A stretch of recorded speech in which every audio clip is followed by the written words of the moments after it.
Eddie Van Halen here, telling you, keep playing, man.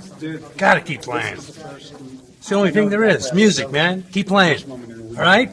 I'm gonna come looking for you if you don't.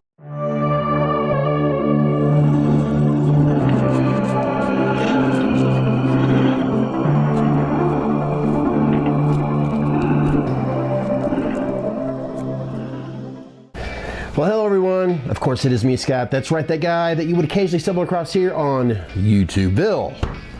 Well, I like that better, YouTubeville. Welcome on down to YouTubeville.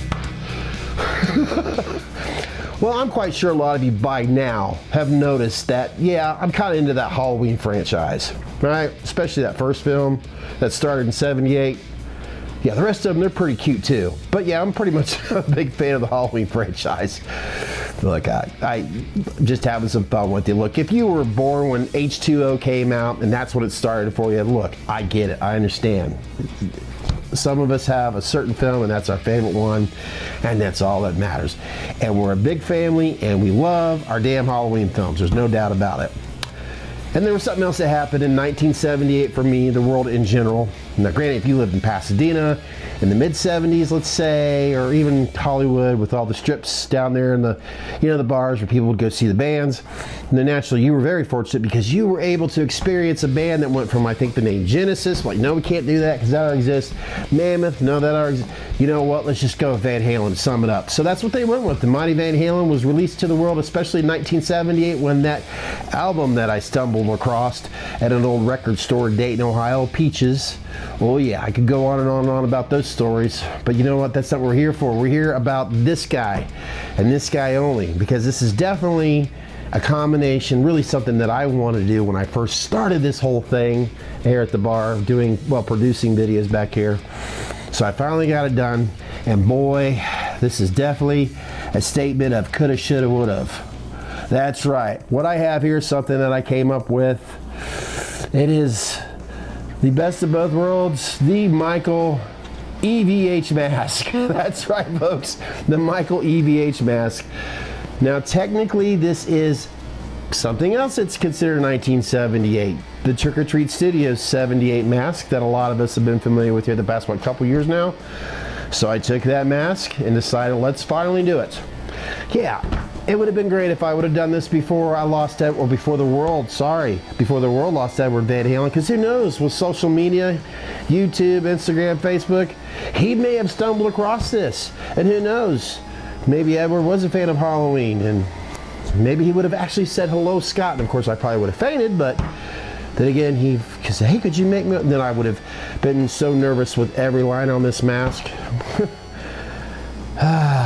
Coulda, shoulda, woulda, if only. So learn from my mistakes, folks. If you know there's something out there that you coulda, shoulda done, start doing it right away, because you don't want to be in my position where you finally do it when you think that's a little bit too late. Enough about that whining and crying, because I'm here to celebrate his life, not cry about it anymore. I don't want to go through that crap. 2020 sucked, especially October 6th.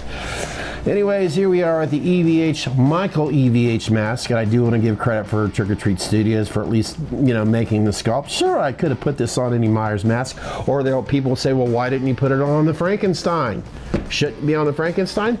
Yeah, I could have done that. I've got a Frankenstein over there, but I love that mask. Jimmy Falco did an amazing job on that. I don't want to do that. I figured because you love Halloween, you get the idea. Now, I know there's probably a few of you out there looking at that going, that's pretty cool, Scott, but it's just not what you're used to seeing. And I get that. Trust me, I do.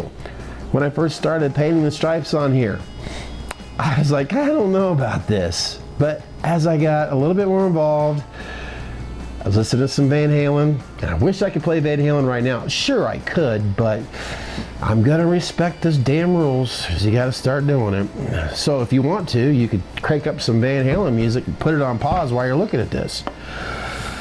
But anyways, as I was working with this a little bit more, I was getting somewhat emotional, especially as I'm looking at all my Eddie Van Halen and Van Halen stuff, listening to Van Halen, and I'm like, you know what? This was perfect then. It's to me, it's great. You know, I could have tried to make it look exactly like what around the world would say the Frankenstrait or the Frankenstein. Eddie called it his baby. But then I also thought about what would Edward say. He'd say, make it your own, because that's what Edward was all about. Making it your own. He was all about, I'm going to do things my way and my way only.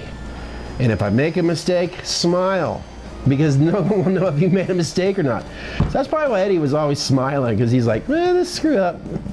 I don't know, but I just know that was some advice that his father gave him, so it's just something that I always remember, one of the things that he said.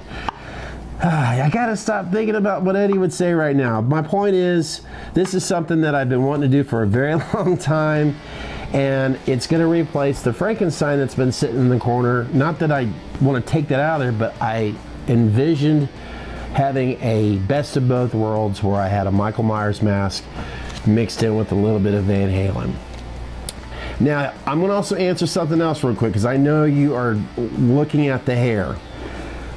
When I started that sounds weird. When I started adding hair to this, there we go, to this mask, it was longer than I usually would put in the back, and I honestly did not even think about it. So earlier today, when I started doing what I normally do, kind of loosen up the hair a little bit, basically to open it up so the air could dry the glue a little bit more, I started noticing something. I'm like, wait, as we all know, Eddie, through the majority of the years, had long hair. Yeah, he's had short, long, no matter what. It seemed like it always looked great on him. But as a whole, he pretty much had, the long hair.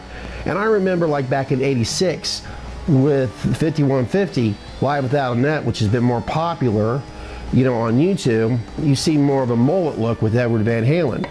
So I'm like, you know what, I'm just going to keep this there, because we're all used to that same Myers look, because let's face it, it's the hair and the eye cuts that make it or break it.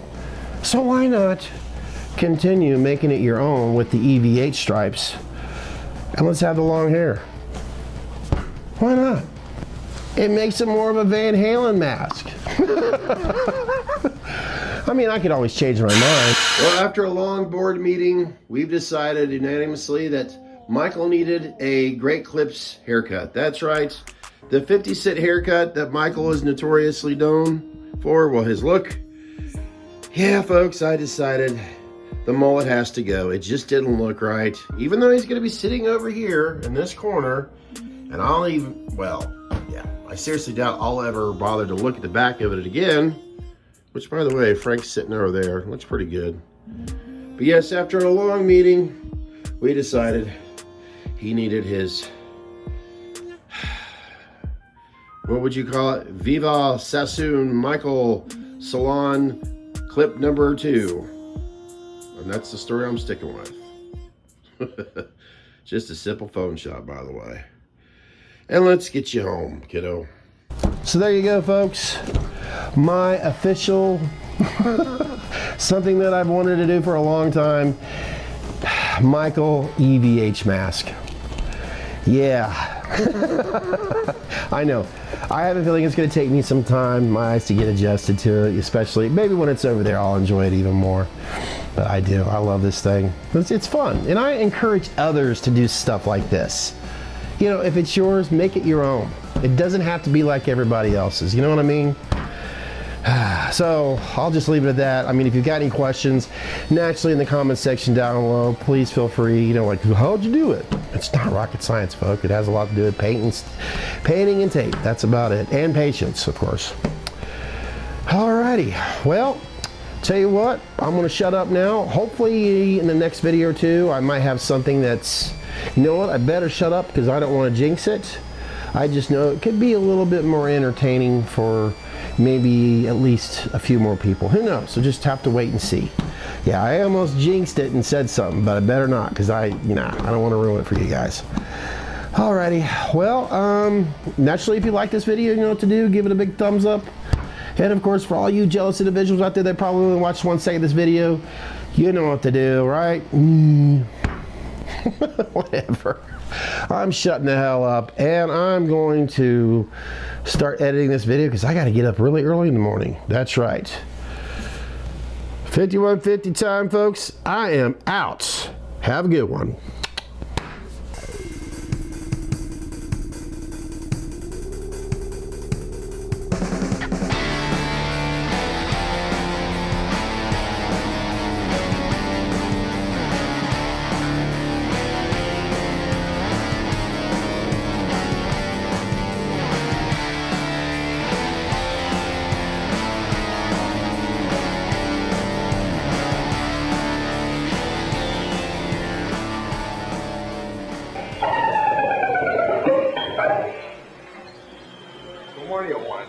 Let me do my elephant for you, okay? Ah, man. Okay, wait. Here's my horse. Right? Whoa, it's bigger. I thought you was nailed.